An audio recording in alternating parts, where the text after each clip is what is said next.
Yeah, you know what time it is.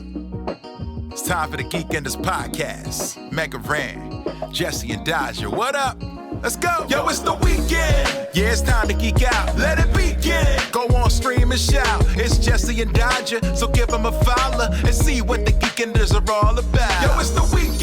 Yeah, it's time to geek out. Let it begin. Go on, stream and shout. It's Jesse and Dodger, so give them a follow. #1 geek podcast, without a doubt. Yo, another end of another long week. Got a job and a kid, I know that you all beat. So take a second, grab a drink and vibe while we catch you up in just a matter of time. On gaming, comics, whatever you're doing. If you're nerdy like us, then you know you should tune in. Thank you for sharing our world with us. Now follow, subscribe, and turn this up. Yo, it's the weekend. Yeah, it's time to geek out. Let it begin. Go on, stream and shout. It's Jesse and Dodger, so give them a follow. #1 geek podcast, without a doubt.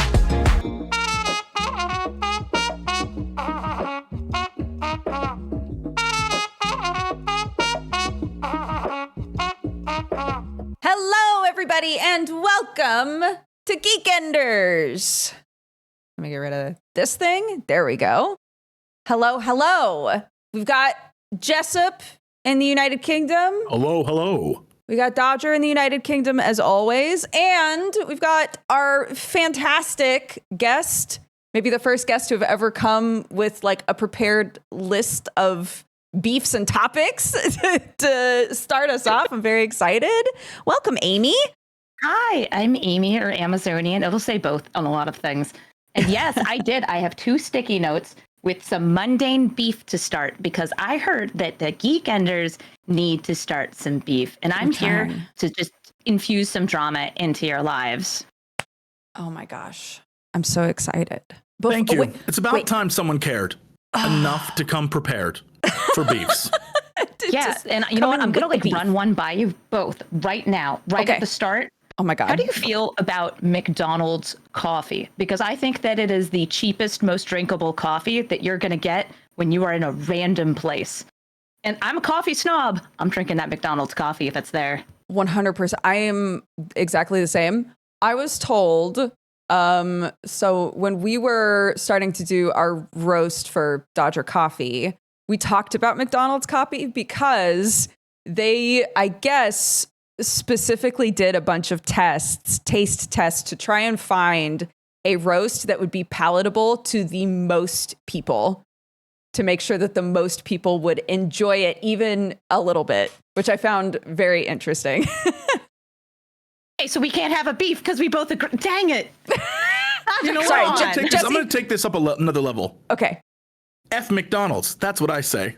Well, sure. Yeah. Okay. Mm-hmm. Can we start beef with that? Is that something we can do? Like with McDonald's as a corporation? Yeah. They have a lot more money than us. Right, but that means we're the underdogs, and like your coffee's trash. We run into this wall every time, though. They don't care about us. It has to be somebody who at least cares about us a little bit. We could start a Twitter campaign that's just like, McDonald's is a piece of trash, and everybody would be like, yeah. Okay. And McDonald's would just be like, they're at it again. Okay, whatever. Beefs are tough, man. I wish I had. Tough. I don't know. I guess what I'm trying to say is maybe instead of a beef, we start as like a lovers to enemies kind of thing. You know what I mean? Ooh, okay. Right. Make friends with them first. Right. And then be like, here's the tea. Friendship turns into love, but then that love, we realize that we actually hate each other. And then it's like that movie where it's the 2 spies and they live together, but like it's Brad Pitt and Angelina Jolie. So like F it, they're hot, but they're going to kill each other. Smiths, Mr. and Mrs. Yeah. Mr. and like Mrs. that. Smith. Yeah. Just like that. I feel like that's going to take a lot of build up. Yeah, there's like a new show, I think, that's another Mr. and Mrs. Smith. It's a show? Smiths, I don't know what they're calling it. Yeah. I think I saw ads for it, and then I didn't watch it because it's on a streaming service that I don't think I have at the time. I do the like rotating streaming services where it's like, this month, this is a Netflix month. Watch everything. All right, next month, that's a Paramount Plus month. How much Star Trek is there? Wait, that's so smart.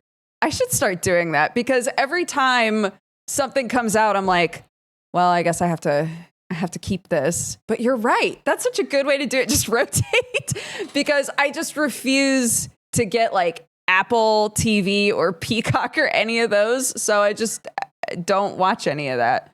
Yep. Amazon Prime is apparently where that's streaming. Oh, well, I have the Amazon Prime emote on Twitch. Eat it, Amazon. So it's clearly streaming on my emote. Dang. Get wrecked, Amazon. Yeah, I sniped the Amazon prefix right from Amazon. Like, oh, I'm sorry. I worked for you. I own this. This is mine now. Oh my gosh. That's a power move, dude. Oh yeah, we have like Amazon Flex and a bunch of the other like Amazon products. It's just like, yeah, you can never have this, Amazon, because I got there first. Oh my God. You're in the best position to beef. Yeah, with Amazon. I will fight Amazon. Even if they own Twitch, I don't care.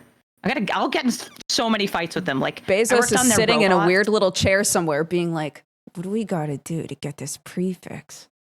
Yeah, well, listen, I've met Jeff Bezos and he was wearing unattractive skinny jeans. So I have that over him. I would never wear unattractive skinny jeans. Get wrecked, Bezos. Wait, so we can start a beef with Bezos? Like, I don't think he'll care. Man, why it's gotta be so hard to start beefs? You know what? We just need to be We just keep aiming too high is the problem. No. We need to just get higher. We need to become Bezos level. So we'll just work at it.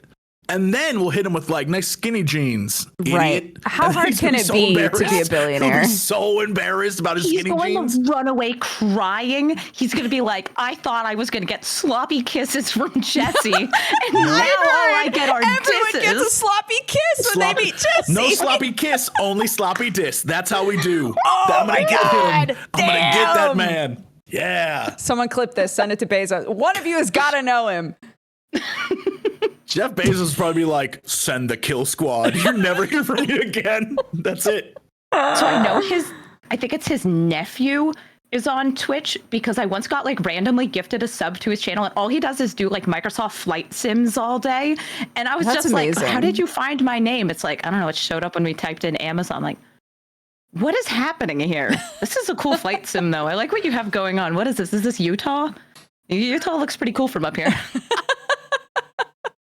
I love it that people went to his chat and just started gifting subs to anything Amazon related. Right. Yeah, that's very good. Yeah. Which I guess is a thing you can do. There's times where I'll make a joke and I'll be like, oh yeah, no, that guy's probably watching. And then I'll see a gift to like Do Me 22. And I'm like, no one has that name. There's no way.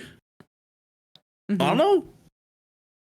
Absolutely happens. Like, thank you to the people who are just like committing to the bit hard in chat. Yes. Like, how are you finding these names? Yeah. I mean, it's either the bit came up before, and so someone grabbed the name. So it was as easy as just being like, I gift a sub to this person that completes the bit, right? Or I know in the past when it's been a strong enough goof, people have just gone and made a second Twitch account just so that the name exists somewhere. Powerful. That's a power move right there. Gifted a sub to sloppy kisses. Don't.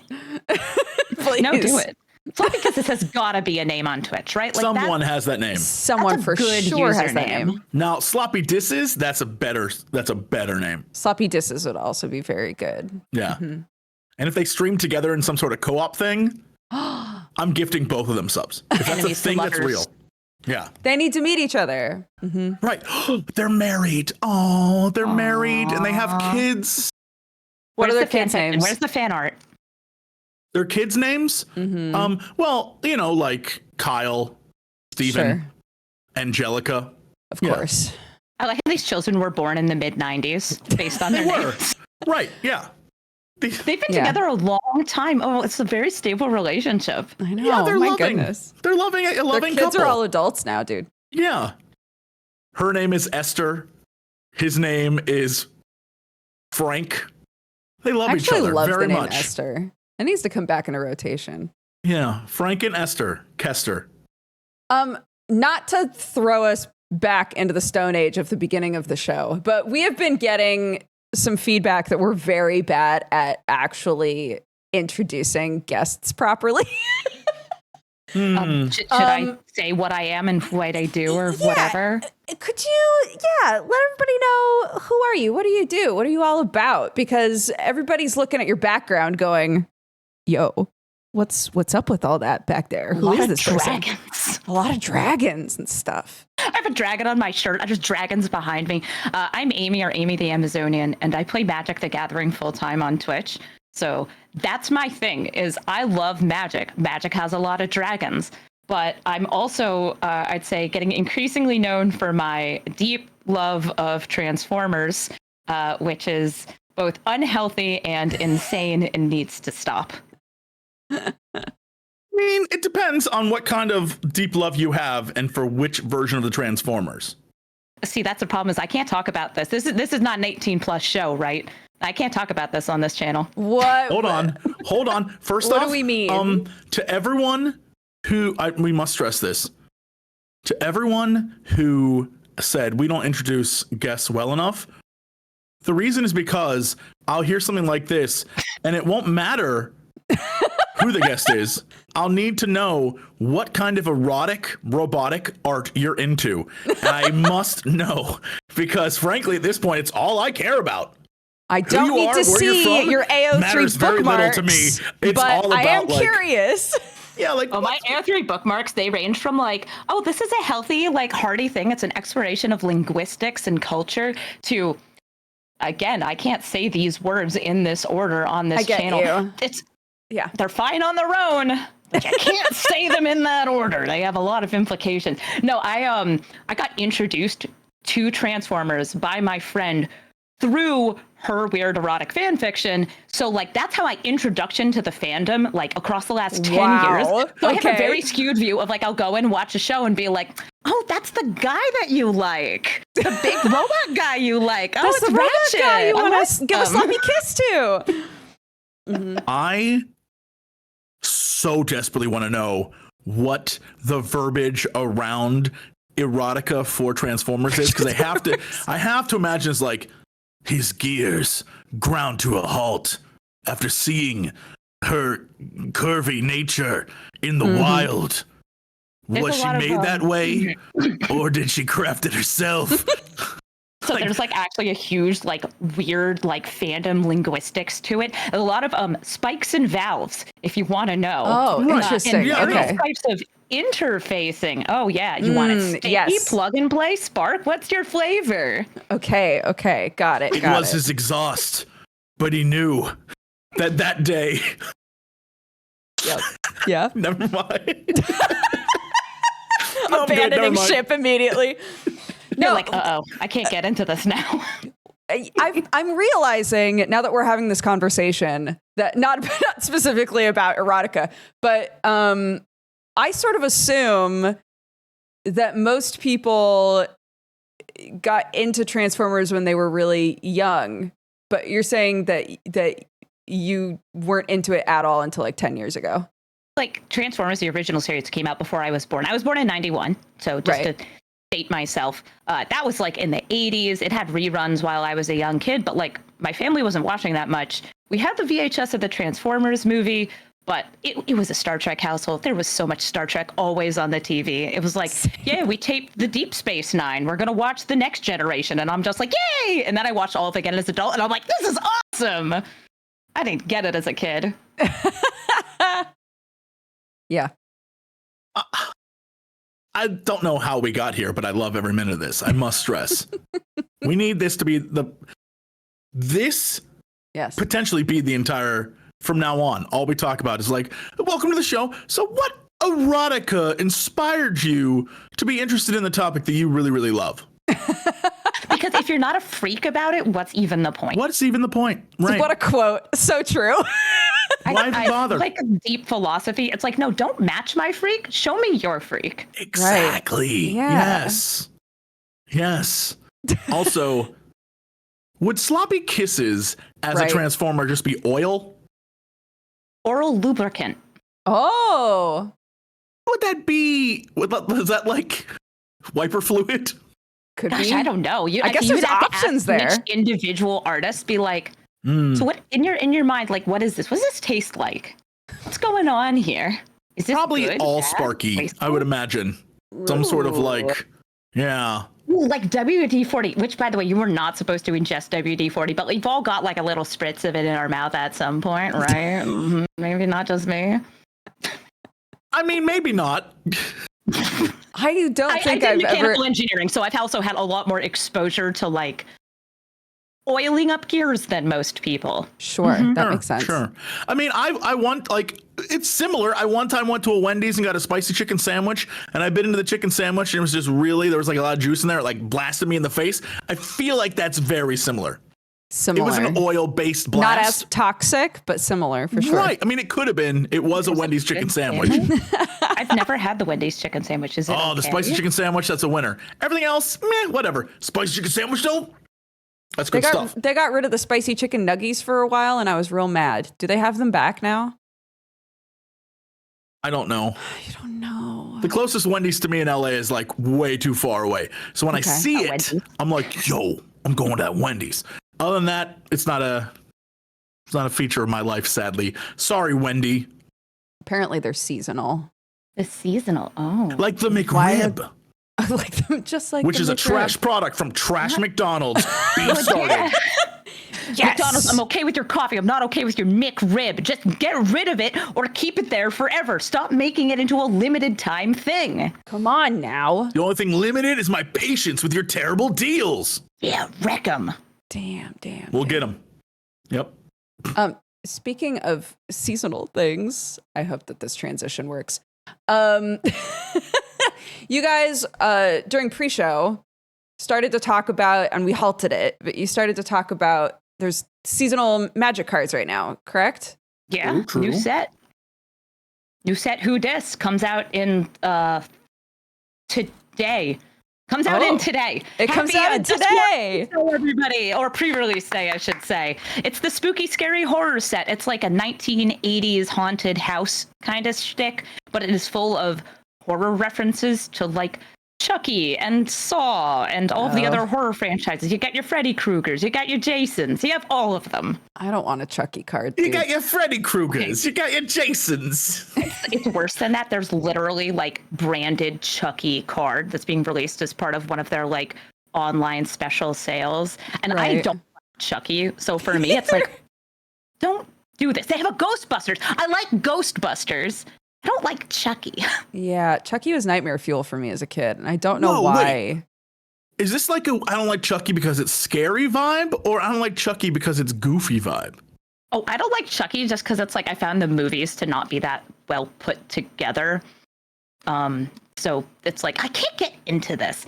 This monster's not getting to me. Like he's gross and he's rude and he's like a little creepy, but like I don't know, he's stalking around the house like a Muppet. And I don't know, I'd rather just fight a Muppet. It's like the Leprechaun movies. Like the Leprechaun's not really. They lean into being stupid. Yeah, I mean, at one point he went into the hood, and I don't know what that was about, but he raps. He's like, Lep is up to no good.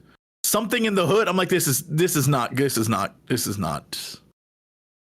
You're just like, I'm not really sure what's going on here. Yeah, I want to say like the Leprechaun series also has a lot more like diverse cast versus like just like a couple people being hunted down. But they really do lean into being extremely stupid movies. But most eventually do. That's the fate, I think, of all horror movies, is that eventually it's Jason in space. Like, no matter what happens, we always end up at Jason X. He's in, and no matter what. And that's sad because the Alien movies already start in space. So at some point, we're going to get like... So where do they go? Yeah, an Alien film that's like, it's in space, but like different space, man. And then we're downhill from there. Wouldn't it have Alien on a spaceship? We've had Alien on a colony, Alien on a space station, I think in the most recent one. So we need Alien, much like with Chucky's beginnings, we need Alien in your house. He's in your trash can. No matter how many times you throw him away, he keeps showing up in the trash. But like, I like him. I like the Xenomorph. He can stay. Cute design. Like, yeah, he's gonna kill me, and I'm gonna like, I don't know, incubate a chest burster and die. That's fine. He's like a little cutie pie. No. Also, maybe not. doesn't there have to be a queen in order to get the chest bursters? So if it was just one little alien guy. What is their life cycle? So is it queen lays the eggs? Eggs are the chest bursters. Chest burster incubate into whatever living being. Yeah, I think so. Right. The thing that comes out is then the face hugger does the thing. Then it's the chest burster, and then that turns into what, like just a drone? I guess so. But then, do we have information about how they develop a new queen? They, at least from, oh my God, why do I know alien lore? At least on the alien home planet, there are multiple queens. They all fight each other for like queenness. And then there's also predators on the alien planet. Aliens have their own ecosystem where they're not the top dog all the time. And there's things that hunt the aliens. But also, their blood is acid. So I don't know, man. Ugh, those would be really bad sloppy kisses. Not here for it. I was thinking about the most recent movie and how the trailer kept having the like little tube dangling around that person's mouth. And the entire time I was like, that seems so unthreatening when they do it like that. When it's just like a little plastic looking tube, I was like, bite that damn thing off. And then I was like, oh, you can't. Acid blood. True. Can't do it. Comes down to acid blood. Yeah, really, aliens kind of suck except for the acid blood, which makes them kind of tough to kill. Yeah, because I was gonna say I've watched alien stuff. I haven't really watched Predator stuff. What gives Predators an edge against the aliens? I know what they look like, and that's about it. Aliens, and they have tools for the task. Because if you're a young predator or become like a predator, you got to train to kill aliens. That's the rule. Okay. You can get all the lore you need from the 90s arcade video game Predator or Alien vs. Predator, where there's two humans and two predators hunting down aliens in a side-scrolling action whatever that was, action adventure. It was great. The humans, I don't remember the species for Predator guys, but yeah, they're teammates. Okay. Yeah, because aliens are the bad guys. I watched the Alien versus Predator movie a long time ago, and I remember it's like cool teammate between like a team up between like this girl and this alien guy, and they're gonna fight the alien. It's never as cool as you want it to be, ever. Like the idea that like, yeah, we're gonna fight off thousands of aliens, and then Alien versus Predator makes aliens look less cool. So then when aliens do show up later, you're like, one alien. Give me like 6 predators. We'll handle this in a week. You know, like, it doesn't make any sense, but whatever. It's the scalability of the threat. That's right. Exactly. The scalability of alien threats and their acid blood, which again is the problem. Is there an alien card? No, a Chucky card. That's how we got here. We got a Chucky card, but sometime in the near future, there's going to be Magic the Gathering in space. And they might do a tie-in with some well-known extraterrestrials. I don't know. I really don't know. That'd be fun. Meanwhile, before we got like Chucky and Freddy and whatever, the previous thing feels like the beginning of September, end of August was like, happy animals in the forest. This is a rat, but he has a sword. And this is a badger, but he's oh so angry. And that right there, that's the like Mouse King. Look at the Mouse King go. Bloomburrow was awesome. And I it's so funny to me. They're like, and now horror. It was like the Redwall set. It was so cute. So cool. It sounded like a Redwall thing. Yeah. It's just cute animals. And then they're like, okay, so we went from the most child-friendly set, like you would give this to your like 8-year-old kid and be like, look at the cute mouse holding a sword. And now it's like, you can't show them this one because this is like a face being like torn apart and you can see the inside of it. And there's like teeth coming out through and they're like crawling around. It's like, I don't want to look at this. This is bad. It's bad to look at. I really want to go to a tournament where your options are only those 2 decks. That's all you can choose from is half the people have like little cute animals. The other half of like disturbing graphic art. That's all I want. That's so good. Yeah. The thing they've done with Magic sets in the past year is they've all been heavily themed. So the first one I think that came out this past year was essentially like a detective noir themed thing where everybody was wearing fedoras, and that makes you a detective. That was Murders at Karlov Manor, so kind of a murder mystery, but not really, because they spoiled who done it before the story came out. The story was like being released online, and then they had the live stream like introducing the mechanics of the set, and they're like, and it was Tristani, and it's like, don't tell us that. I have to finish reading the story. Anyway, that was what a weird goofy. choice. Weird choice. Then there was Cowboys. Everybody's cosplaying as cowboys. Thunder Junction. Put on your big old hat, derail a train, ride around some horses or horse-like things. There is a card that has a centaur with spurs on his heels, which I think is very funny because it's like, is that so you can like kick yourself? Right? What's how does that work? I don't know, but he's got a cowboy hat and he has spurs on and he's a centaur. So He's a centaur. He rides horses. That's like. Do you think he rides on top of another? He gets on top of the horse. Ooh. And everyone was like, "You can't do that, man." He's like, "Don't you tell me what I can do." Yeah, I'm he's a a centaur cowboy. who rides horses. Right. Yeah. There was a Fallout set. Yeah, there was Fallout. There was Assassin's Creed. Yep. Then there was Cute Animals. Then I'm so far removed from Magic the Gathering knowledge. I had no idea they did like themed sets like this. I don't think I've seen any of this stuff before. It sells, I guess. Yeah, they had. I wonder if it's was it Secret Lair, whatever the company was that was making the extra Magic cards that were like Street Fighter and stuff like that. I don't know if they jumped on that bandwagon. We're like, oh my god, people buy anything with Magic. So they just started making their own goofy ones. I don't know what the deal is behind the scenes, but it's crazy to me that for a while you had to go to separate companies to get like, this is a Magic card called, Mario's Mushroom. And you'd be like, wait, Mario's in Magic? I gotta buy that card, dude. And then you would. And for some reason now I have a bunch of Street Fighter cards that I'm like, when would I ever use this in play? I don't know. The Chun-Li deck. You just got to get in on that. Oh my god. My Chun-Li rabbit deck is a stone cold killer. You do not mess with Chun-Li and rabbit soldiers. That's the one.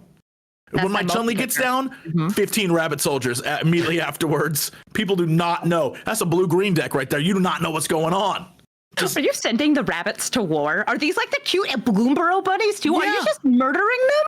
Right, I'm sending them my rabbits, and Chun-Li's behind him, and she's just all thighs kicking rabbits at you, and you've got to dodge the rabbits, but you can't because you're just mana flooded. So I'm just bombarding you. Yeah, damn right. I think they like started doing these media tie-ins a couple years ago, and they were just selling a couple cards at a time. And they did some like bigger ones like within Hasbro. I mentioned before, Transformers. They did a Transformers thing since Hasbro owns Wizards of the Coast. So I feel like that's an easy one. Sure. But then they were just like, this is advertising for both of us. Warhammer, Magic the Gathering. They're both nerds with disposable income. What if we took both of their incomes? And now I have no money left because I spent it all on Warhammer, Magic the Gathering. Like, we're getting a full Final Fantasy set? Is this happening? Oh my god. Next year. I'm like actually worried because it's going to be either really good or really bad. It depends on what the Final Fantasies are. It's all of them. Somehow in one set, they're doing all 15. I don't. What? So like with Magic the Gathering. So with the Assassin's Creed stuff, they did kind of every Assassin's Creed, but they tried to do focuses on like an Ezio deck where it was you're running and gunning and you're throwing down cards and you're doing more. And then they did like an Ivor, whatever her damn name is. And it was like weapons and equipment. And that was kind of the vibe. But then there's all these other things where it's like, yeah, every Assassin's Creed's in here too. And so it's kind of, I don't know. It's all right. It's fun, but I don't know that it's like a terrific thing. I guess it's like for collectors. But I wouldn't play it. It seems a little complicated and whatever. But Chun-Li plus rabbits is happening. I'm making that deck. I want to share it with the world. Like, look what this is. I believe in you. Thank you. I believe in your kicky bunnies. I need to see what color they all are. Like, I don't know. Bunnies are green, white, and Chun-Li I think is blue, white. So do you have the white overlap there? Yeah, I feel like I could do a green. Like I could do something. It could happen. Those. Just I can't believe this is the thing. This is what you can do now. You can have like, yeah, I have my Ezio Jason deck. Yeah, and he's fighting Gandalf. Yeah. Why not? That's right. They released last year, I think, they had Lord of the Rings. And it was actually really great. I loved the Lord of the Rings one. Yeah. You could like just put out 1,000 orcs and that could be your whole entire play style. It was great. No, okay. Don't get upset with me for asking this question. But is Magic the Gathering to the card battler world what Fortnite is to shooters? Now? 100%. Yeah. Yes. Okay. Yeah. Yes. It didn't used to be. It used to have like its own like self-contained stories and everything else. And now it's just like, yeah, Final Fantasy. Which ones? All of them. Yeah, they said they're going to be doing all 16 and Tactics all in one set. And I don't know how they're going to do that. It is just like Fortnite. It's so funny you say that. It's just like Fortnite in the way that for a while, Fortnite had a story that was like, hey guys, this is important. The Fortnite world is under attack, and we need you to come and save it from the Glorp Master, and only the Glorp like, that's kind of what they were like, these are the Planeswalkers, and this is like the fire one, and this is the ice one. And it happened. And people were like, nah, I don't care about that. And so like, no, all right, I want to be go. Goku and I want to pick up quests from Darth Vader. Yes, that's like, what happened. It was like a co-op game, like you and like 3 friends would just do a mission together, but then it turned into Battle Royale, make money. Yep. Yeah, 100%. Yep, what's absolutely hilarious, speaking of Fortnite, is I played it when it first came out so much. When it was just like build things and fight off waves of monsters. They gave me a flag in the game, which you can still get to this day. I was like, this game's all right. It's not going to be anything huge, and stop playing. And just that in Minecraft, for some reason, don't ask me to judge what's popular. I was like, it's all right. It'll be fine. I don't know if this is going to blow up or anything. Mm-hmm.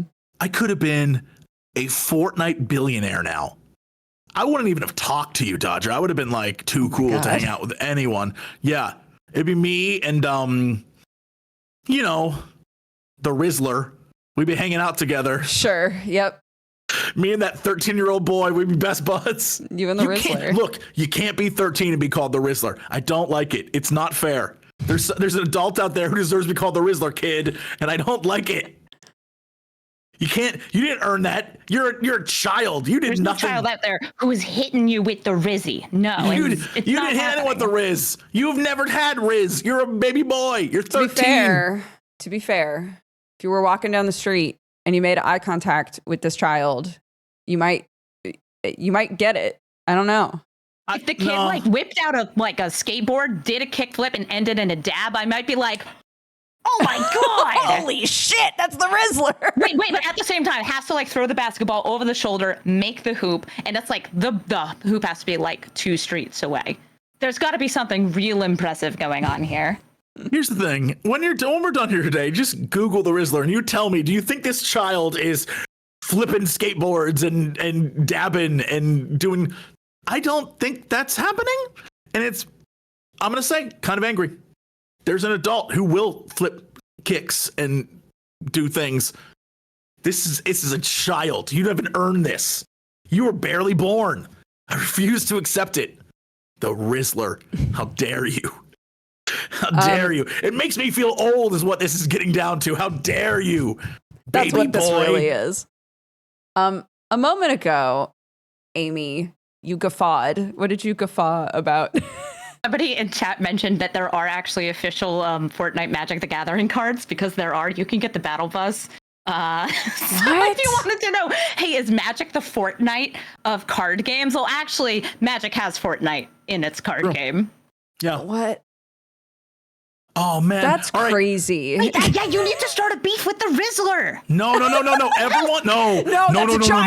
We can't start a beef with the child. Do not do that. The Rizzler will destroy us. Don't do this. No. I can't beat the Rizzler. The Rizzler would tune into this stream right now and be like, hey, old man, nice camera. What is it, 1984, you big loser? And I'm done. I can't. He needs no context. He doesn't care that I'm not at home right now. He's going to be like, hey, nice balding, asshole. And I'm done. We can't beat him. He's the Rizzler. He's got it. He's got his whole life ahead of him. It's over for me. It's only downhill from here. I can't beat him. So is this another specification we're making in the moment here now? Is whoever we start beef with has to be in or around our age range? I'm thinking like, what's Jack Nicholson up to? We're the same age, so yeah. Combined, that's 100%. I think we can take him out. I think we could take him out. I think we can take him out. We could Rizzler him. Yeah, we could take him. I feel like that it's so difficult though, like trying to find a beef with somebody of the same age. I like think of like the Twitch streamers who their thing is like infighting with each other. Oh my god! And it's because they're like young and intentionally inciting like nonsense. They're like, I'm gonna be racist for fun, and it's like, can you not do that actually? Because I don't think I would want to do that. That would make me very uncomfortable. No, I can't imagine. Whenever we don't need to name specific people, but the gears grinding in your head was so funny. They're like, whatever. Yes.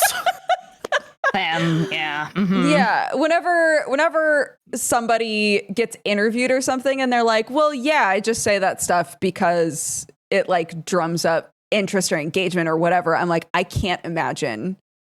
I cannot imagine having that on my short list of ways to get people to watch me. Like, but it works. What?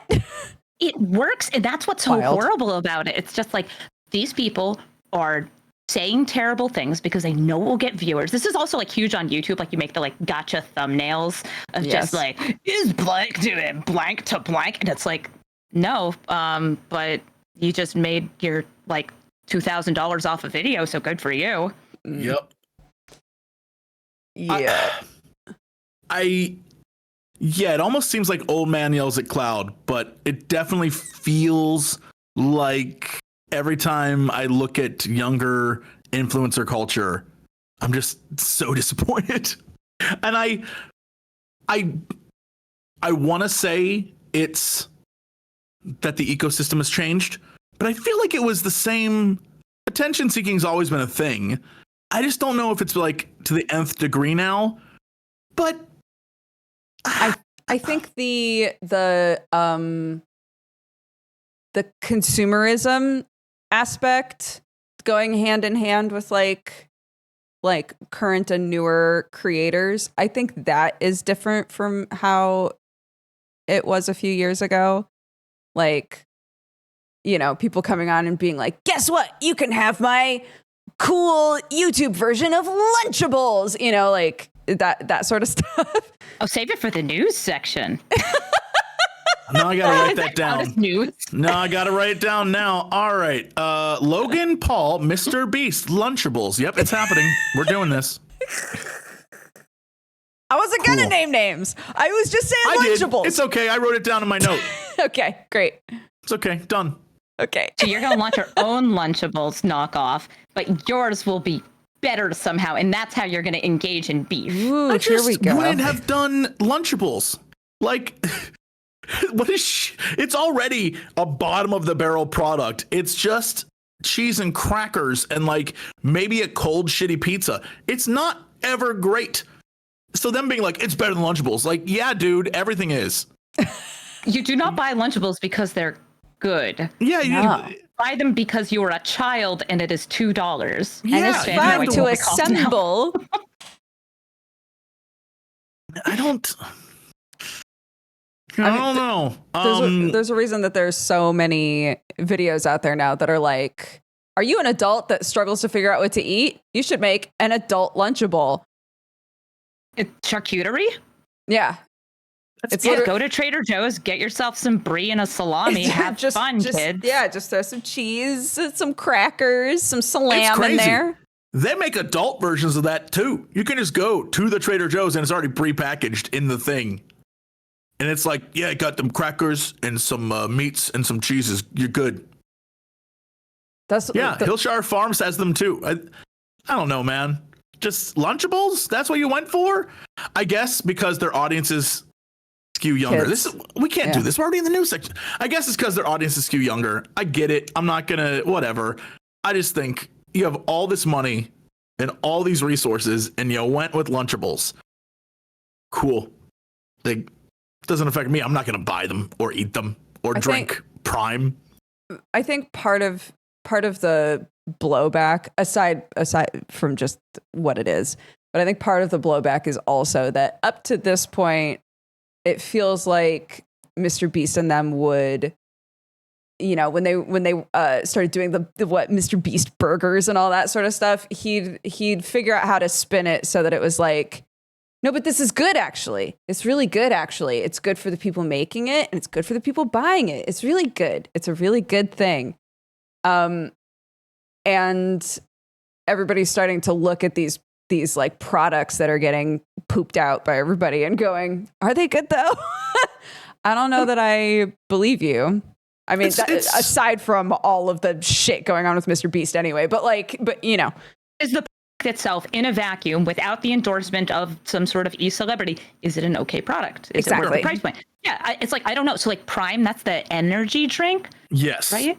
Yes. I don't drink energy drinks, so I have no idea if it's any good. How does it measure up to the monsters and everything else that are out there? Does it make you sick, and does it smell like piss and pixie dust? Probably on all those things, yes. I would want imagine. That on a shirt. But yeah, it's one of those things where I feel like most internet personalities who sell products, you have a time period in which to do it. And then whether you land it then or not is all contingent on how much you just keep pumping out stuff. A lot of people, I think we all know people who just constantly make things. And I would imagine that the more you make, if it's of shit quality, the more over time people are going to be like, nah, dude. And I think perhaps this is one of those cases where they've collectively created so many things, and many of them have been failures, that people are like, come on. Please stop. But this could be the hit, man. This could be the one. The Lunchables? You think this is going to be it? People are like, holy shit. I don't know. I haven't talked a lot of flack, but it's delicious. I haven't been a 13-year-old in longer than probably at least 13 years. So I don't know. Who knows? I choose to eat things that I like can get foodie about, instead of being like, yes, I do want a Capri Sun and crackers and a meat that is. Well, like, you want it to be at least a kind of decent cracker and a kind of decent cheese and a kind of decent meat. And I don't know, speaking of foodie things, I have another potential beef topic to pitch to you. Oh my gosh. How do both of you feel about eating insects? I like to eat crickets. I think crickets are a good sustainable protein. They're tasty. They're kind of expensive now, but that's just because we're not like doing it in scale. But like, if I gave you a handful of crickets or some cricket powder, yay or nay? I'm super down. God damn it! Thatcher, come on! I'm sorry. We're too. That's a weird, wavelength. I'm sorry. A very strange place to start beef. Like, you eat crickets? Well, it's because I hate the beef industry, even though I love the taste of beef. Oh my god! So you have to phase out the beef industry for the cricket and other insect industry. A much more sustainable source. Yes, that's good. Absolutely. The beef. Yeah, I'm super down for like the normalization of incorporating insects as a protein source. 100%. I think there's a lot like mentally to get over for a lot of people. And I've definitely met people who would have met you on this beef and been like, I would rather die than eat a bug. I wrote it down, like, wondering maybe that'll be it. The other one I have written down here that's not food related. These are mostly like food or like air conditioning related because I'm old. Yes. Yeah. I have How do you guys feel about Asterians vacuums? Just Fine. Sorry. I have Asterians Just Fine written down here. Does that strike anything for either of you? No, I wanted from Baldur's Gate 3 Asterion? Yeah. No, I cheered actively when he banged a bear, so I'm fine with whatever. There's video evidence of Dodger and I in the audience. That's true. And I'm like, fuck that bear! I'm very excited about it. The whole thing was great, so whatever. I still have not gotten very far in that game ever, so I'm pretty neutral on Asterion. Big fan. More problematic vampires, please. Oh, you should watch the Interview with a Vampire show. The new one, I heard it's very camp. It's very camp. That's all. It's all problematic vampires. Sure. Yay! I mean, I've read those books when I was a kid. Anne Rice too. out here suing fan fiction authors, writing her own fan fiction of the Bible. Bible. My God. I have been talking with so many people about this recently because, like, I feel like that's a weird time capsule of information. Like, were you around when people literally legally could not write fanfic of Anne Rice books? Yeah. And it's so strange because I think she's kind of like turned around on it because she realized, oh, wait, this is actually very good advertising to have people engaging with my works as a fan. But like people would write the disclaimers on their fan fiction, and that was like an actual Anne thing. Rice, and now please. I don't own these characters, anything. It's like, yeah, you're not making any money off of it. It's fan works. That's so normal now. It was not in the 90s. Yeah, I think since she's passed away, I think her son is the one who has taken on that same vibe of like, these are the things that my mother created and they are pure and perfect. Please don't write weird shit about them. But then, I'll be honest, I didn't know she died. She did. She did. Yeah. Rest in peace, Anne Rice. Thank you for writing a bunch of weird vampire shit for us. I appreciate it. But it's really similar to, did I talk about this already, Jesse? You have never expressed how much you love vampire sex ever before. And frankly, so sorry. I'm here for it. I'm so sorry. I was comparing it to Riverdale because that's the other big no, listen. Riverdale, like the Archie comics, right? Yes. I've heard it's an unhinged show. It's very unhinged. One of the most unhinged shows that's ever been created. There's a reason. Wait, let me tell you something. So Anne Rice didn't want people to like mess with her books, to take liberties with her characters, blah, blah, blah, right? The other well-known group that felt that way were the Archie Comics Company. They did not want people to do anything weird with the Archie characters because they believed very strongly these characters are intended for children or like young teens. We don't want them to stumble onto things on the internet that are like Jughead giving sloppy kisses to hot dogs, right? Like we don't want that. So no one is allowed to write fanfic about these characters or make fan art about these characters. It was the same sort of situation of like, we don't want you to take liberties with our characters or do anything weird with them. And now, look at us. Archie Comics made Riverdale, which is unhinged and weird as shit, and all of the characters are totally different than how they are in the comics, and it's a nightmare. Isn't there a lot of sex and violence in that show too? A lot of sex and violence in that show. Let me tell you, I can't even spoil for you what happens in this show because you think I was having a stroke. You think if I were to tell you what happens over the course of 2 seasons between, like, there is a moment where it goes off the rail in between seasons, and I've never seen anything like it. I don't know what they were thinking. I don't know what was happening over there, but it's absolutely insane, and I'm so proud that it exists because it means someone had the creative license to go crazy. With the Interview with the Vampire show, it's not that they took the characters and like what happens in the books and like made it unrecognizably weird, like with Riverdale.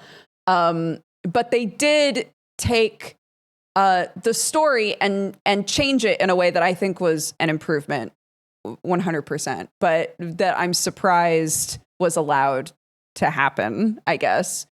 So yeah, if you wind up watching it, so like to start doing this, because I was actually thinking about there's another Archie comic, Sabrina the Teenage Witch. I think started as an Archie comic, became the sitcom that's very cute, became the cartoon, and then there was the more recent Sabrina the Teenage Witch, which is like dark and edgy and full of sex and murder. Right. And I'm wondering if that was around the same time, where like the whole company was just like, yeah, we're cool with this now. Yeah, I think they were. I don't have any confirmation of this. I haven't like looked at any interviews or anything like that, or anything that might like say this explicitly, but I've assumed that they were like, we've been around forever and people are not buying the Archie Double Digest anymore. People aren't going to the grocery store and buying Jughead number 58. You know, we gotta get people back into this property. And somebody finally was like, we gotta appeal to a wider range of ages. We gotta like turn this into a thing. And they certainly went for it. They chat has confirmed Riverdale and Sabrina had crossovers. Oh, same universe. Interesting. Yeah, they were on different networks though, because I think one was like whatever WB became, and the other one is Netflix. Netflix is Sabrina. Yeah. Cool. All right. I mean, if Archie Comics has business, I'm happy for them. I like met the CEO lady of it once because her son ditched her on a college tour and she came to hang out with me instead. And I'm like, thanks. I guess I look approachable. Let's go hang out. He was like asking me like, what do you think would make like the comics cooler? And I was like, I mean, you guys have Transformers and Sonic the Hedgehog. That's all you need, right? So true. Yeah. I'm not going to get into detail.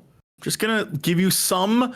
So there is a website that has listed all of the best, wildest storylines from Riverdale. Okay. And this is without any context. Zero context.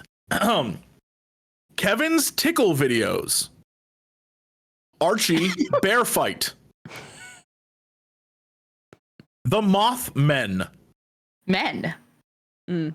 Tabitha tries to stop the MLK assassination. Julian, the haunted doll. The Gargoyle King. The Secret History Jughead version? What does that even mean? Archie goes to war? Back to the 50s. About that one, actually. I heard about Archie going like back in time to war. Yeah. Dark Betty. Dark Betty. What is that even? Dark Betty's pretty early on, yeah. The Black Hood. Riverdale, which is the paranormal dimension. The gang gets superpowers. Come on. And then, of course, apparently Percival Pickens, an immortal villain who has his own magical powers that he made in a deal with the devil back in the day. Back in the day. Archie or Riverdale, the TV show, sounds like it's going very strange places. Yeah, I think it's done now. But if you don't think that you're gonna ever take the time to watch it, I don't blame you. There are some really good videos that are like, here is a recap of every season of Riverdale. And they are so funny because if you check out for even like a couple of minutes and try to check back in, you're like, huh? Wait, what's going on? It's good. I did a deep dive into Percival Pickens because I'm very excited about this character. And my favorite part about it is this is a little quick bio. It says, he made his immortal deal with the devil back in the Pilgrim days. That's what it says. It also so happens that he was from originally Rivervale, but ended up in Riverdale as the result of a bomb explosion. So he sets out to remake Riverdale to his liking, whether it's by releasing biblical plagues upon the residents or trying to build a ghost train to bring them to the realm of the dead. What is this show? What is this show? This is kind of reminding me of, did either of you ever get into the show Once Upon a Time?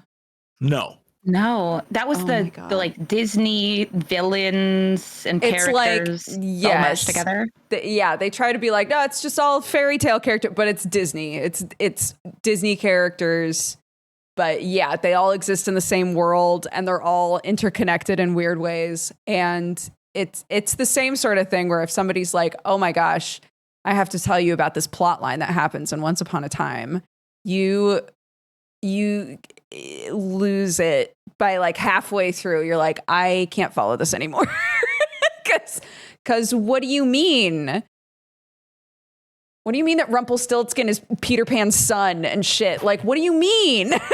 You know? Yeah, it's great. I just don't. I keep looking at all these plot lines, and I don't understand how. And I assume trying to stop the MLK assassination has to deal with them going back in time, and it seems very like Umbrella Academy, where they tried to stop JFK's assassination. Anyway, those are all things that happened, and I can't believe that's things that occurred. Also, what have you done? I promised chat that I would wear this hat, and I forgot about it because Why? It looks hilarious when the headphones are on. What do you mean why? Because I had been wearing it on, if you don't remember, I am digital during the week. This is my break away from the digital world. And so I kept being like, guys, I got this hat and it's so warm and it's so weird. And then I promised that I would wear it. I actually like it now because it makes you look like you have a giant fat head. Look. Like a big old noggin, and I'm here for it. Gnome hat. I think that's kind of cute. Like you're a little woodland creature. You're supposed to wear it this way, and it's supposed to like hug your forehead here, right? But you do. You look like an old, like a little babushka mushroom lady. And you want to like make me some soup, but mushroom soup. I would love to. Would that be cannibalism? Doesn't matter. You still make it anyway. But I like it this way more, I think. I wonder if because you have the big headphones on under it, though. Like, it's not designed to fit over big chunky headphones. It's really not. It's doing this for me. Yeah. Mm-hmm. But that's okay. Anyway. Any more beefs that we can start? Do you have what's on our list? What else is on the list? Don't turn your AC on unless it's over 85 out. That one really gets to some people. Ooh. Gotta conserve electricity, guys. Come on, limited resources out here. It's true. Those condensers don't run on nothing.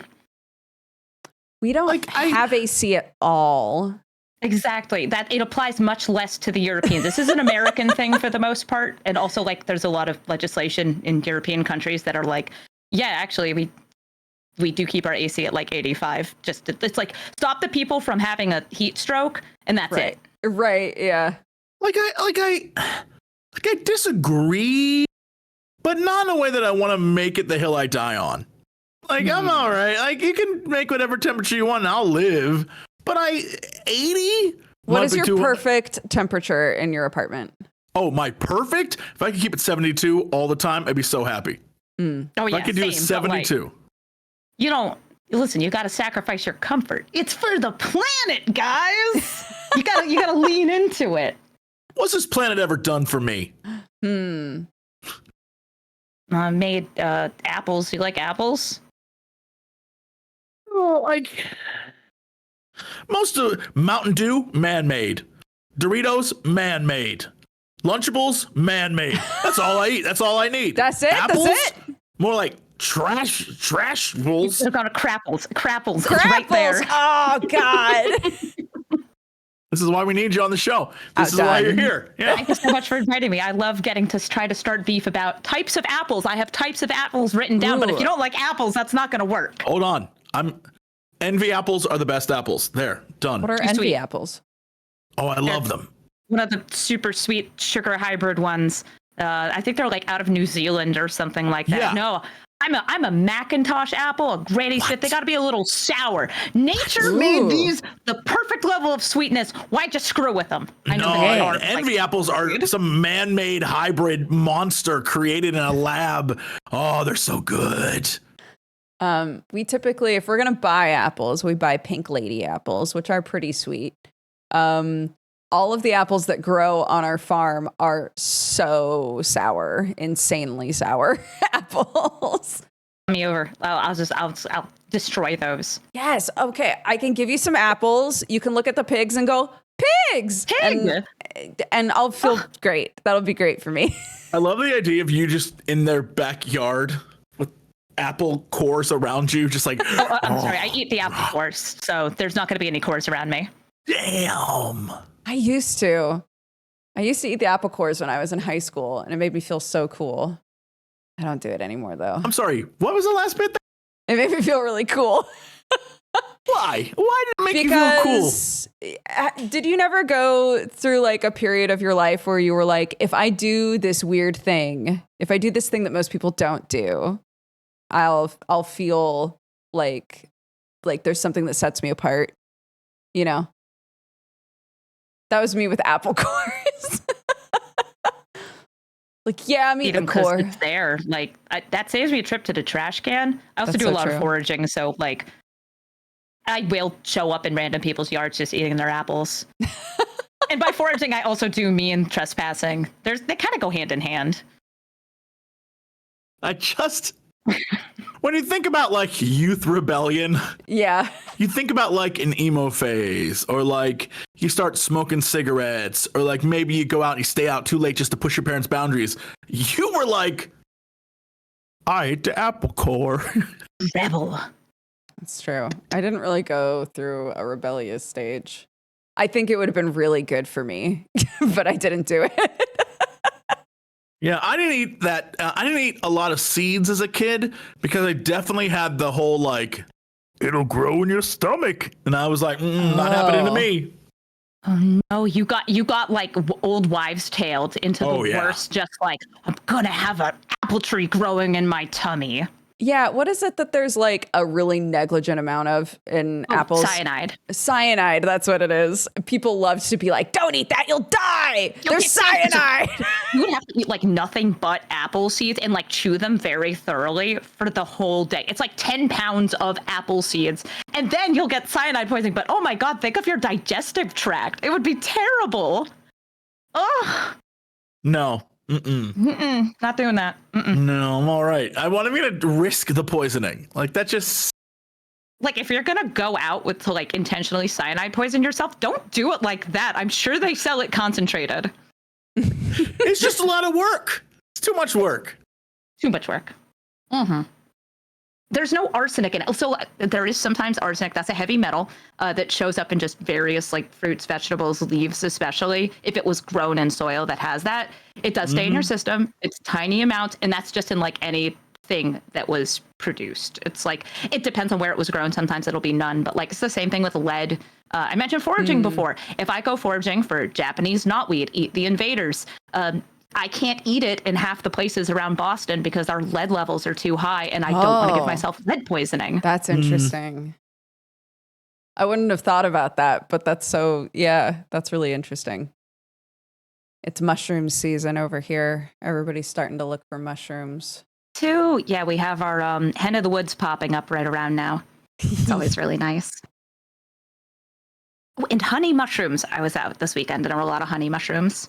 I don't think I've ever seen a honey mushroom. I'm gonna look them up. They grow in clusters. They're not very pretty though.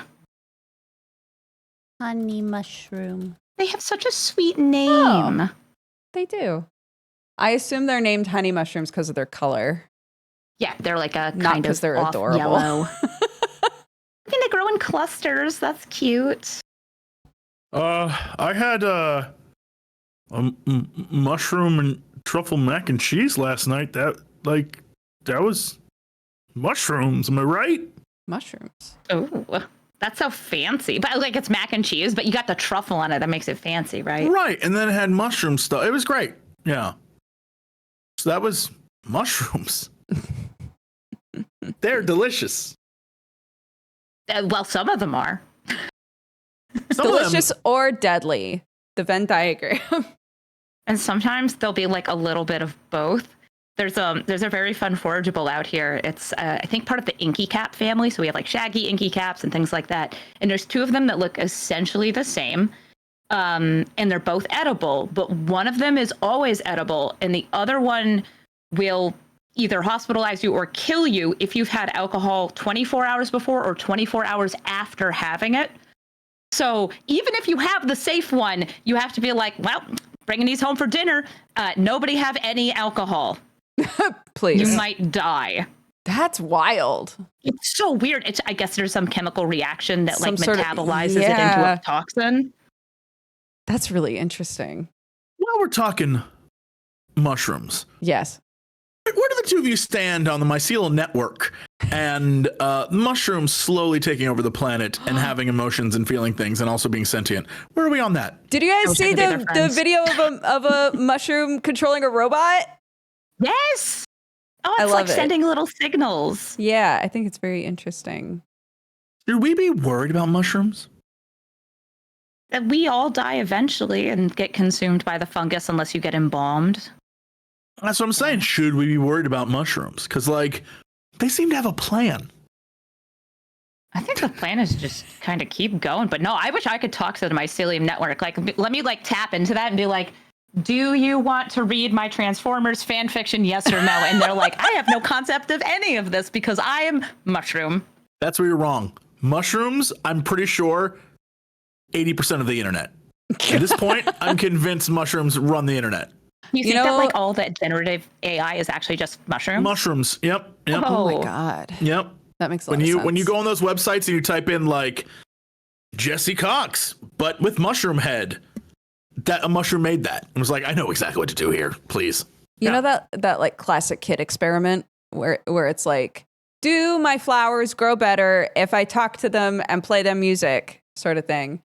We know that mushrooms can create music if they're hooked up in a certain way. So I do wonder if you could, I'm sure that there are experiments out there like this, but like depending on the sort of music that is played around them, or if you're reading Transformers erotic fanfic to them, if they behave differently, if the like electrical currents coming from them. All I can think about is a mushroom being like, robots in disguise. That's all I want now. Like a super fan. It's just like, I'm so glad. Mm-hmm. The other person was reading me Harry Potter fan fiction and I'm just not that into it. Finally, robots. This is it for me. I don't know. I feel like those experiments, I think they've distilled them now to just, it turns out the plants like vibration because it stimulates their like capillary functions. And it like helps the like various fluids flow through them better. But I love the idea of this. No, it's their personal taste and enjoyment. They just like it. Some like funk music. Mm-hmm. Some like jazz. Some like house and lo-fi chill. It's who they are. Hang with the lo-fi chill plants. 100%. It's like a rubber plant. It's like, hey, man. Nice. There's lo-fi chill Good everything vibes, now, right? too. That mushroom would be eating so well. Yeah. What other beefs? Any more beefs? Do we have beefs? You guys are not easy to beef with. No, that's why we were counting on you to bring the beefs. I'm so sorry. They're mostly food related. Pineapple on pizza. Yay. It's like, I love it. Salty and sweet goes together. Yeah, I think pineapple's fine. Yeah, I think people can eat whatever they want on their pizza. It's their pizza. Whatever. I'm so sorry. This is hard, isn't it? Yeah, I'm sorry. This is why we're having trouble. You need to have on a guest who is not afraid to just be the absolute worst person. So we wouldn't have that person on because they annoy us. You have to just associate yourself with the worst. And I don't even know who the worst is because I'm not in touch with those people. I don't want to associate with them. Or do you need to start fighting 13-year-olds? Get the Rizzler on here. Okay. You know what? I'm worried about the Rizzler. Those are the two options. Because in my mind, I think I could take the Rizzler, but in reality, I'm worried the Rizzler would be like way too cool. How do you get the name of the Rizzler that young? There's got to be something there. You can't just say it's your name and then everyone agrees. What's going on with you, Riz? I'm gonna call you that now, Little Riz. That's your name. Little Riz. Yep. Do you want to come onto the Geekenders podcast? Little Riz, what's your deal? How'd you get that name? Little Riz, before we invite you on the podcast. Yeah. What happened? Oh my goodness. He's gonna come on here and be like, "You two old farts, shut up." No. Then he'll skateboard away. He'll be like, "I'm out of here. Eat my shorts." Then he'll skateboard away. Eat my that shorts. Was way too nice. He'd be like, "You guys are so skibbity Ohio," and then he would skateboard away. I know what that means though, so I would understand and be like, "You're right. We are pretty lame, my friend. Quite Ohio. Yeah. We are quite the Ohio, aren't we?" Mm. Yes. Well, I mean, we dipped into it already. What else is on the deck for news, Jessup? Well. Well. Oh boy. Well, when it comes to news, besides the world of Lunchables, that's a whole thing. I'm sure many of you have seen on the last day or so that Nintendo and the Pokemon Company are filing a lawsuit against Pal World. It is an injunction against infringement and compensation for damages on the grounds that Pal World infringes multiple patent rights. And that's going to be an interesting case. I feel like it's one of those, it made a bunch of money, so they're like, yo, we should get some of that. Because I don't know, I'm not sure. Did either of you play Pal World? No. And it wasn't very Pokemon. Like visually it has some Pokemon aspects, but to me it was Ark. Sure. It's like it's Ark. It's Ark Survival Evolved, but instead that's of dinosaurs, how it was pitched to me. Yeah, it's very clear, at least from my perspective. I was lured into playing it because it seemed like Pokemon with guns. But the gameplay itself, the vibe of it is not Pokemon with guns. It is exactly what you're talking about. It's a survival game. You're building stuff. You're using your little guys to fend off attackers. You're fighting bosses with it. It's a completely different vibe. So it doesn't feel Pokemon at all. Yeah. And honestly, if we wanted to make a list of games that are literally you walk around and collect monsters and fight with them, that list would be gigantic. Huge. So many people have made Pokemon likes. What the patent was. Yeah, I don't know what patents were being at least supposedly infringed upon. Right. I mean, I guess it could be that there are some Power characters that look very much like Pokemon characters, but they aren't exactly. And I'm not sure legally what you can do with that.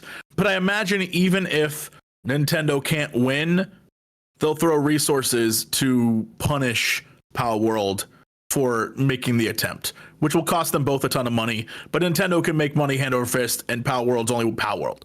So that's probably what will end up happening as sort of a punitive, hey, no one else do this ever again, because if you do, we're going to do the exact same thing to you to punish you, rather than anything will really result from this. But I honestly don't know. Some people in chat are saying it has to do with you throwing a ball to capture the creature in. I mean, man, make them pyramids. Yeah, you could definitely change it, but I mean, if that's what it is, it's all right. I mean, yeah, but you could make a ball shooter gun, or you could, like pyramids or boxes or whatever. It could be anything. And if they changed it, then what is the legal ramifications of that? Like, do they have a lawsuit then? I don't know. It's above my pay grade, but that is the big thing everyone's talking about right now. And and so people are just like, man, Nintendo, why you gotta do that, dude? It's sure always a little like they did the whole thing, but they didn't want people like streaming their games or making YouTube videos of their games, because it's like, that's our content. You can't make money off of it, and it's like, this is advertising for you. What do you want here? This is like Anne Rice in a fan fiction all over again. This is again, reminder, this is the same company. Nintendo's the company that when people hosted all the old catalogs of music, because Nintendo wouldn't, Nintendo sued to have them shut down and taken off YouTube. So like, Nintendo does what Nintendo do, and they've always done this. If you've ever worked with them on anything or been in some sort of like influence or anything, I'm telling you could. There's been a time where I made a video of me at a Nintendo event that got flagged by Nintendo. So like, they don't legally, they don't give a damn what you're doing. They will come after you just because that's what they are. They're very aggressive when it comes to their IP, and so it's Nintendo be Nintendo. Nintendo do be Nintendo. Yeah. Yep.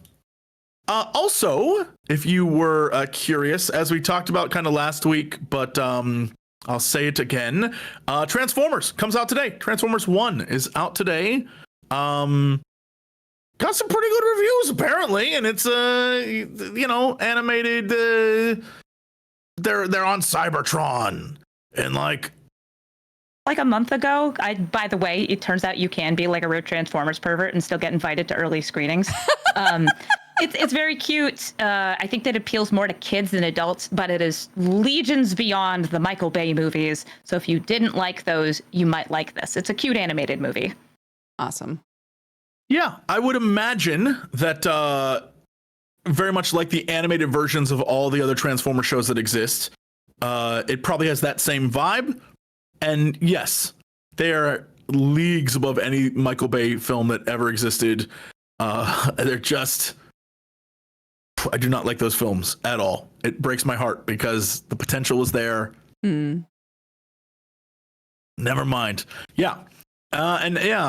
Sure. Beast Wars would be neat. Chat, Beast Wars would be great, but here we are. Also, so into Beast Wars, dude. Beast Wars is awesome. Yeah. Does not hold up. Go watch some scenes from it and be like, wow, this flat, repeated texture background with these amorphous blobs are just real great. I don't want to ruin the memory.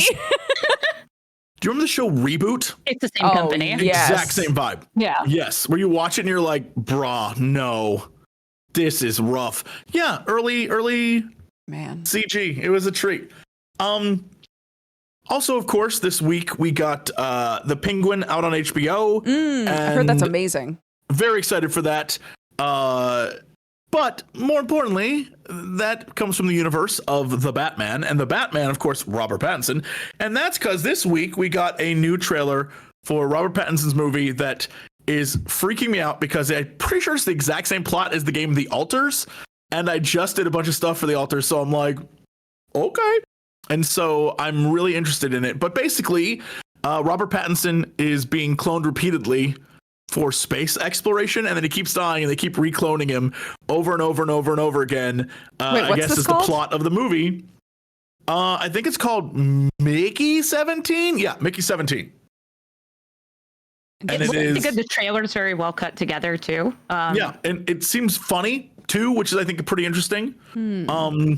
A lot of it does have a little Moon vibe, although it's being played more towards comedy and the idea of him just like, oh man, and the way they're dealing with that universe I think is going to be interesting. So I'm curious how it's going to turn out, but I'm here for the creative Robert Pattinson that has been like, you know what, F it, I'm no longer like a sexy vampire. I'm going to do.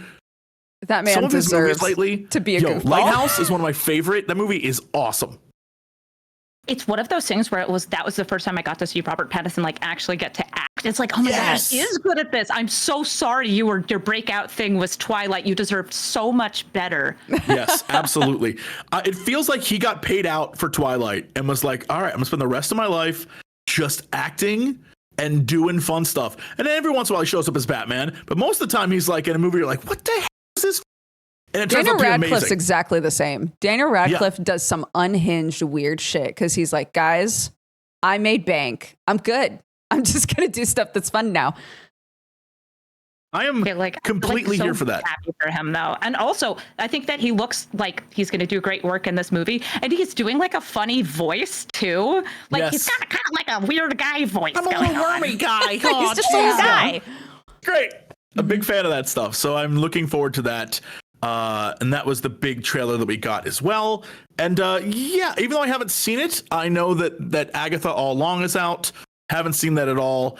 And I've been informed just now, I hate this so much. The Rizzler is getting a podcast, so maybe we can actually start a beef. What? Oh, what do you mean? Congratulations, you two. You have a chance. The Rizzler's getting a podcast. Don't look at me. I just know the Rizzler's getting a podcast. It's happening. Oh my goodness. That sounds like the name of a light novel. Yeah, so here we are. But so a lot of cool stuff, mostly just things that we were talking about last week. I've kind of come full circle, but the big thing is that we are getting some fun releases that are not necessarily new. Okay. Of course, we have on the 25th, Lollipop Chainsaw Repop, which is the re-release of Lollipop Chainsaw, and it has a version that's like less violent in it now, so you can like not get gored out but still be horny, and so that's a thing. The whole of the game is that there's a scantily clad cheerleader whose kicking butt while her useless boyfriend sits around. What?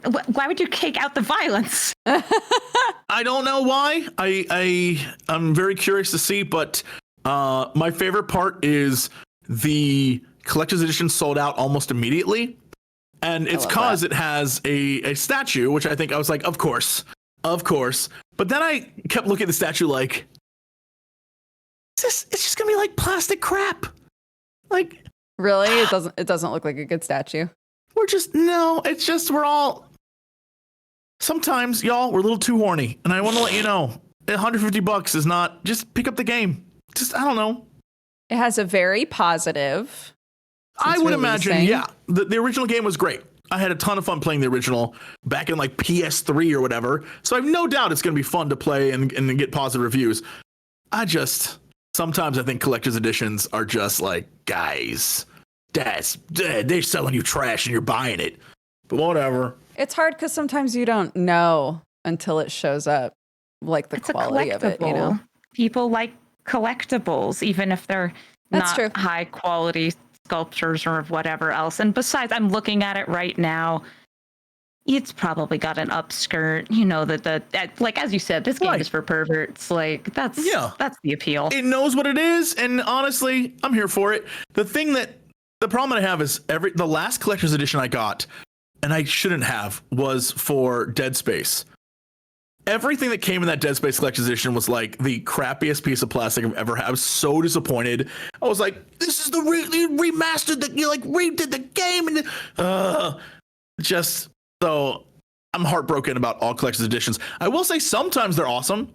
The Baldur's Gate 3 one knocked it out of the park. That's a great one. Do I have it? No, because I don't do collector's editions. But sometimes they turn out awesome. I don't know, but I guess it comes down to the how much money they can afford to spend on a collector's edition. Sure. So I think there's also the pre-ordering a game is, God, it's like pre-ordering games these days is so iffy, dicey. Right. But this is a re-release of a game, so you know what the game's gonna be like. If you liked it originally, you'd probably like it again. Yeah. I feel like for most people, it was awesome. I get to play this again on a modern console, so it'll look even better. Right? So I don't know. That's so funny. I have a PS3 that's hooked up to a TV. We played that game, my partner and I, this past year, just to be like, does this hold up? Oh, it's pretty fun. Except some segments are really obnoxious. There's timed segments that are like, oh, I guess I got to do this the 8th time because I was half a second too slow. Yeah, it has that. It definitely has a an of the time period vibe. I had the exact same experience playing through Nier Gestalt, where I was like, man, this game is awesome. It feels so good, but also feels very 2010. You're doing missions where it's like, please collect 40 mutton. It's like, what the? In my weird game about robots and possible, what the hell? Yeah, it's not just killing sheep. You literally run around the open world murdering sheep until you get 40 mutton. And I'm like, this sucks. Why am I doing? But then the game is layered. So it's like, if you don't do all the side quests for the first half, you will never get to do them again. So you got to do them, bro. I'm like, I hate you. I hate this. I just want to play my weird game. That's weird. Yeah, it's a very strange vibe, but it's of the time for sure, where they thought this is what gamers want. Collecting shit. I'm like, ugh. So that's a whole thing. Then we get Legend of Zelda Echoes of Wisdom, which I think is going to be the big thing that a lot of people are talking about. Very excited about that one. Yeah, it is. Play as Zelda. Yay! Yeah, you actually play as the titular character finally. And it should be interesting to see. Finally. This is the 3rd game we've gotten to do this. No, that was all the CDI games don't count. Nope. Phantom Hourglass doesn't count. Nope. Oh, dang, that's a shame. That guy has Lineback. I loved him. He's the most divorced dad Zelda character.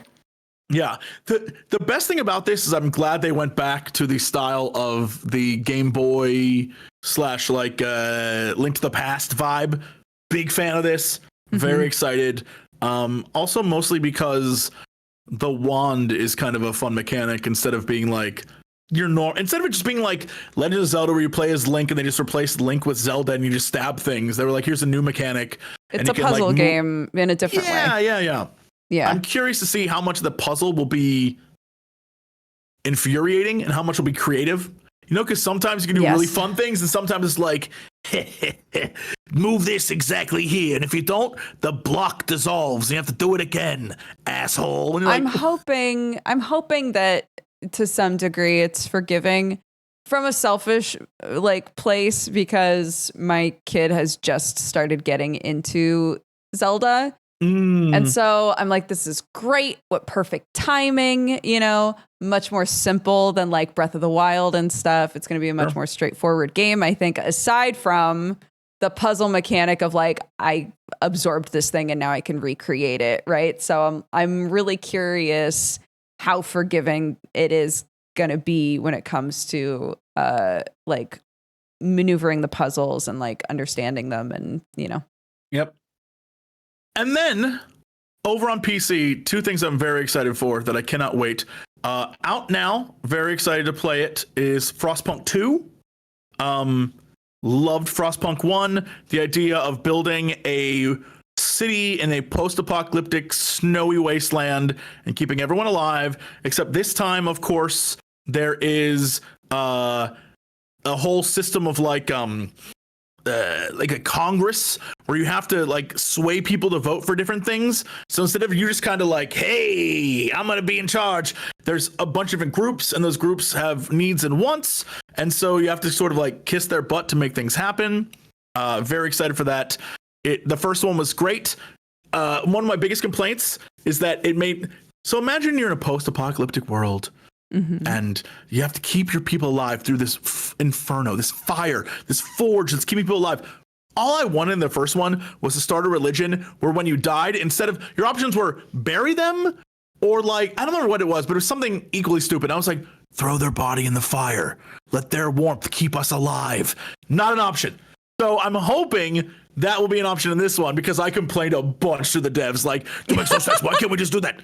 Just throw them in the fire. And then they gave their life to keep us warm. It's symbolic. It makes sense. It's how I'd run my post-apocalyptic society. But what are you going to do? So, yes. You just bodies getting used up. Yeah, it was either a snow pit or a cemetery. And I was like, nah, burn them. Snow pit, you're just going to have like a frozen body for the rest of the time. Yeah, it sounds like the game's going to be fun, though. Oh, yeah. It looks very cool. And you send people out on little missions. It's a blast. And then what might be my chill game of the year, I'm very excited to play this. Tiny Glade comes out, I think on the 23rd, I think. Yeah. Yo, I'm ready for this. I enjoy building my little houses, my little castles, and with like some chill music and just zoning out. I must stress, I don't know if it's a great stream game, but my God, is it a fun thing to just play and be like, yeah, look at my castle. The dev made a video being like, in case you're worried about what happens to the sheep, if you try to build on the sheep, they can always maneuver out from under any building that you place on them. And if they're on a mountain and you need to get rid of the mountain, they have a little parachute. And if you put water underneath the sheep, they have a life preserver and they can get back to the shore. I was like, it's so cute. Yeah, I'm excited for all of that. There's many more other games that are out. We talked about a bunch last week, so I'm not too stressed. But hey, give it the old once over when you look through your games because there's many coming out right now. Nice. Yep. I'm excited. That's it for me. I got nothing else for you. No, I liked your news summary.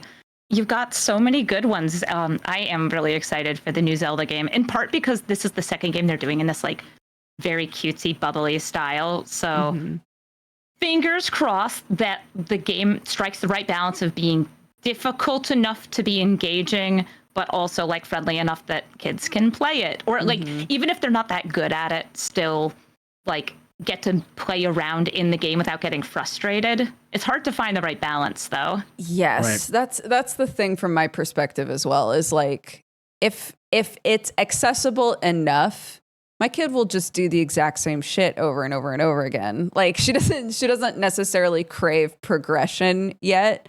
It's just, can she engage with the world and use the mechanics in whatever way she finds fun? Then great, then we both can enjoy it. But like games like, sorry. No, I was just saying, I'm curious. I know that Clark's been playing Zelda stuff, but from your descriptors, it sounds like it is simply just existing in the world rather than trying to do anything in it.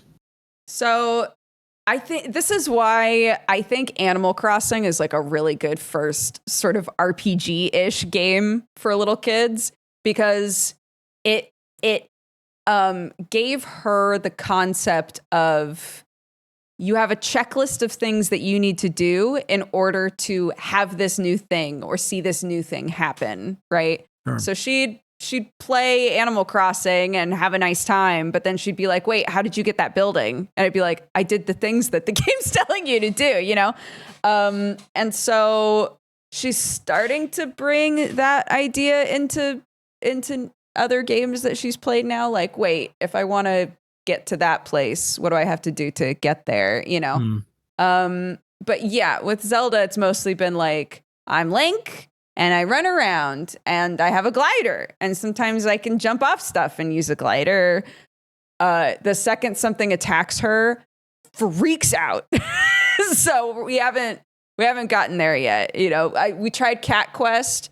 Anytime something tried to attack her in Cat Quest, she handed it to me, and I was like, all right, I see where we're at now when it comes to like combat in games, That's like very cute. More just not violence, but not farming games where you're doing a bit of exploration.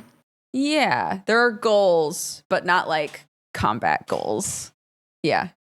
It's interesting to think about, it's a different generation of a different style of video game, but I very much remember being a kid over at my Uncle Phil's house, and he had a regular Nintendo, and he had Castlevania 2. And in Castlevania 2, as you know, it's like, what a terrible night for a curse, then night starts. Every time that would happen, I'd hand the controller back because I was terrified of it. Same. Nighttime scared the crap out of me in that game. I would not play it. There was a time where I slept on the floor of his apartment as a kid and couldn't get to sleep because I was afraid the nighttime monsters would get me. Like, that's where I was with that game. So same vibe, just a different generation. But I get it.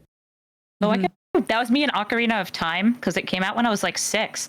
And when it was nighttime as Kid Link, once I got the Master Shield and the zombies start coming out, the Stalfos, I would just hide under the Master Shield and they would just bang against it, and I would stay bent over under the shield until it was daytime. Because I was scared. It was scary. Yeah, it is scary. Yeah. And I wonder if it also has to do with fear of screwing up or dying in the game. And also there's like an adult, and like, I don't want to look stupid in front of them. Like, there's a lot of layers to it. We're just like, here, you do it, so I'll live. Yeah, I think currently it's a combination of, it's just scary, right? But also, I have tiny hands and I'm still understanding what buttons do what, and trying to, in a high stress environment, remember what I'm supposed to do to get out of the scary situation. The shutdown happens and it's like, no, you do it, Especially in like Tears of the Kingdom, Breath of the Wild, where the controller is using every single button. There's not a button that like doesn't do something relevant. Yeah. So have you tried a game like like a cozy, I don't know, like either a tower building like we're getting, or like a cozy, like I'm a little dog and I walk around and I go bark bark. Like, those games exist. They do, yeah. Somebody mentioned A Short Hike. I played that game forever ago. That sort of a thing, I'm sure, would be really cute for her. Yeah. At least it would establish like, hey, everything's cool, and I can hang out and do stuff, and then get like, just play a game and have fun. Yeah.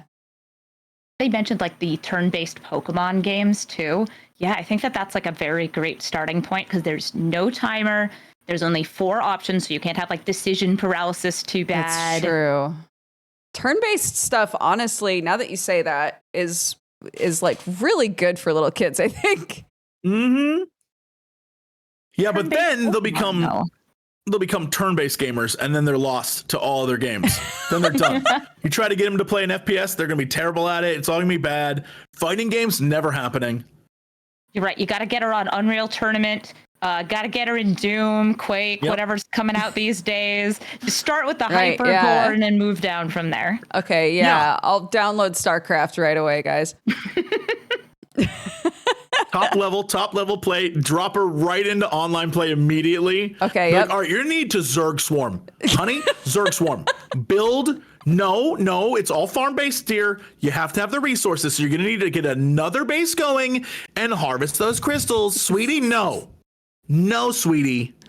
You can't make the big ones. The big ones are for fun. The little ones are for winning. And in this household, we win. So Zerglings it is. Oof. Buddy. That's how you make your kid be like, Mother, I've decided I hate games. to be into sports. Yeah. I don't like this. I'm going to be a hiker. Yeah. Yeah. There are worse things in the world than going outside. It's true. I've chosen long distance running. I will become a triathlete. That's it. So happy for her, honestly. Yeah. Good. I've decided to live a normal life, Mother. I will not be a mushroom person on the internet. I will, in fact, be a young woman living my life. Goodbye. Thank goodness. I think the kids are all gamers, though. Like, the generation of youth, they grew up with gaming being on, like, phones and stuff, so it's everywhere. It is everywhere, yeah. I'm honest, real question. Yeah. Mushroom person, cool or not cool for a child?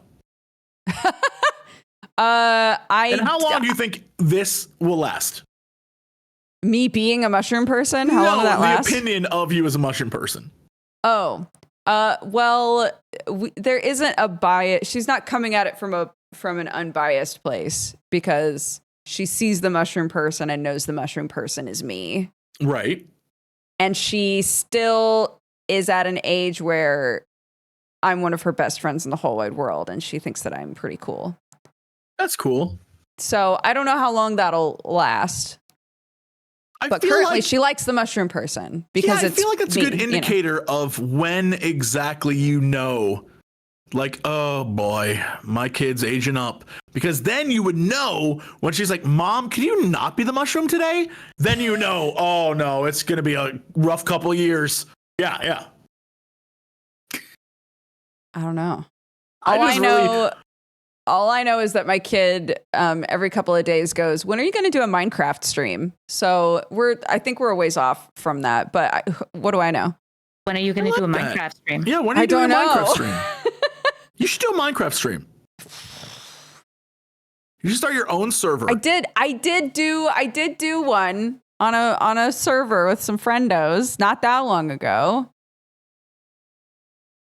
Right, but are you still doing it? Better or worse? It still just makes you look like you have a giant bulbous head. Yeah. You look like a cartoon character. It's so cute. Sandra, I like the hat. I think it's a good hat. Thank you. Wait, okay. Like a massive head with a little tiny face. Like a big, perfectly round flesh ball with a little tiny face in the middle of it. Right. And it's like we could juice you. We could squeeze it down and get Dodger juice out. I don't like that. Please don't juice her. She deserves better. Don't juice me, bro. Is that what I mean when like the gym bros are like, yeah, I'm getting juiced? They like go into the squisher. Is that a thing they say? They go into the locker room and their friends squeeze their heads really hard. Like, come on, bro, you're getting juiced, dude. Yeah. And that's a protein shake. Juiced. That's what protein shakes are made of? That's what I've heard this. Yes. Squished muscle men? That's your pre-workout is the guy who was there before you. No. You drink his squished muscle men and then you Stop.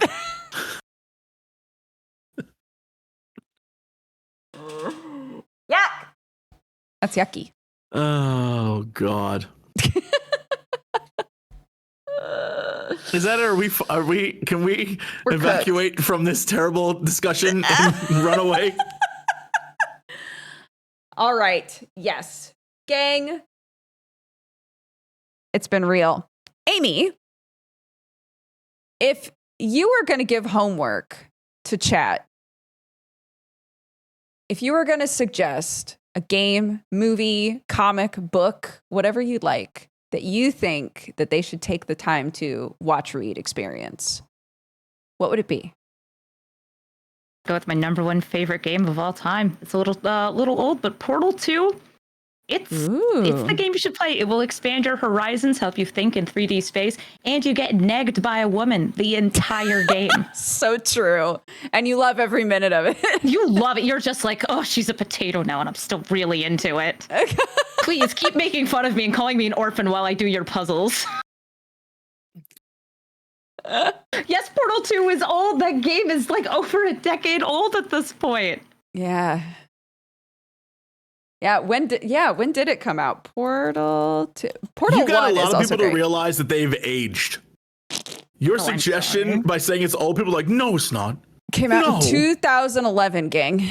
Yeah, and Portal 1 was part of Orange Box, which was 2007, I think. So these are classics. People might not have played them yet. You don't have to play Portal to play Portal 2, but you should anyway, because it's a fun puzzle game. It's also great. Yeah. I mean, if you're not as into that and you want a more exploratory experience, but where you still get narrated by somebody, A Stanley Parable is one of my favorite games, and I love that Very good too. as well. Yep. Mm-hmm. Fantastic. Amy, you've been an amazing guest. Thank you so much for bringing having me on. knowledge and beef and good Sorry, goofs. the beef wasn't good, though. It was spoiled beef. It was good No, it beef. was good beef. Because we all got to connect with it, and that's what matters, you know? It was very good beef. We just aren't good consumers of beef. We're bad at it. We're bad beefers. Yeah.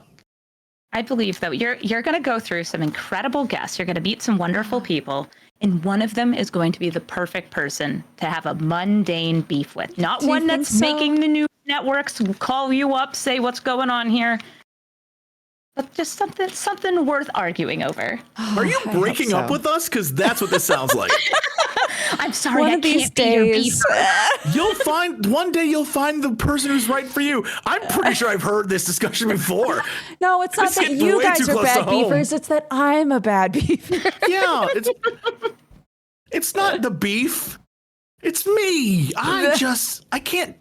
You'll find someone though out there. It's me. It's the beef. It's the beef. And one day you'll find the beef that's meant for you. Yeah, you'll find the guest who you can beef with, and it's just not me. But that's fine.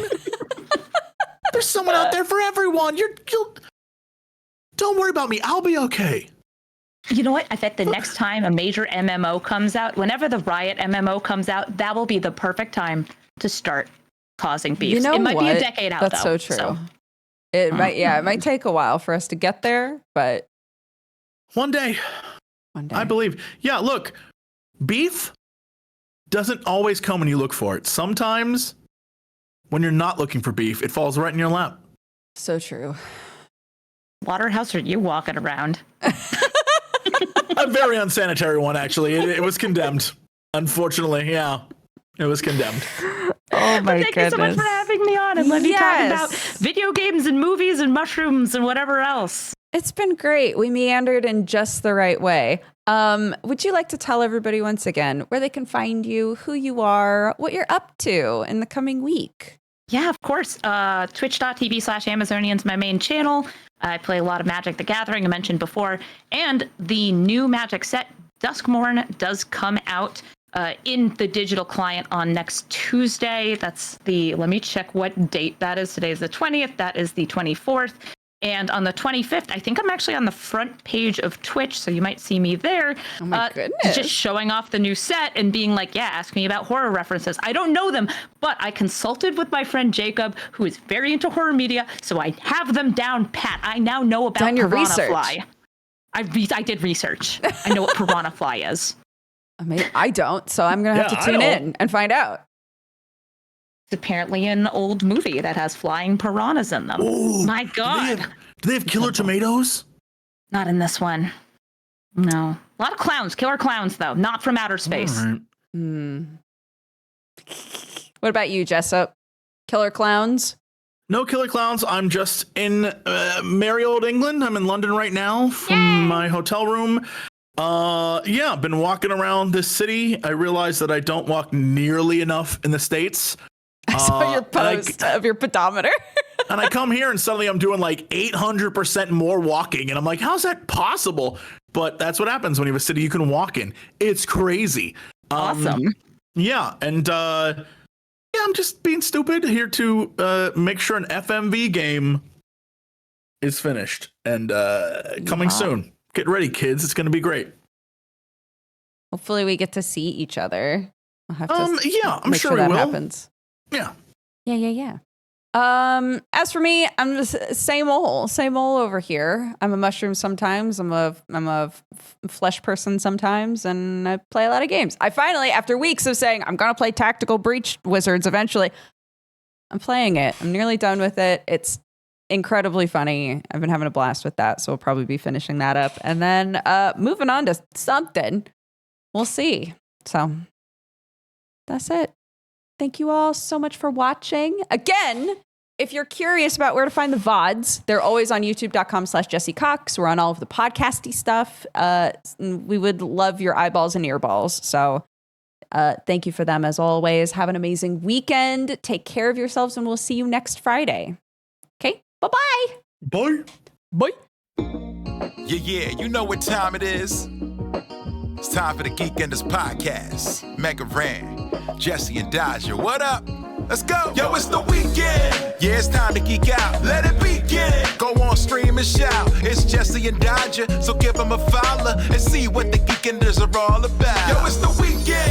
Yeah, it's time to geek out. Let it begin. Go on, stream and shout. It's Jesse and Dodger, so give them a follow. #1 geek podcast, without a doubt. Yo, another end of another long week. Got a job and a kid, I know that you all beat. So take a second, grab a drink and vibe while we catch you up in just a matter of time. On gaming, comics, whatever you're doing. If you're nerdy like us, then you know you should tune in. Thank you for sharing our world with us. Now follow, subscribe, and turn this up. Yo, it's the weekend. Yeah, it's time to geek out. Let it begin. Go on, scream and shout. It's Jesse and Dodger, so give them a follow. #1 geek podcast.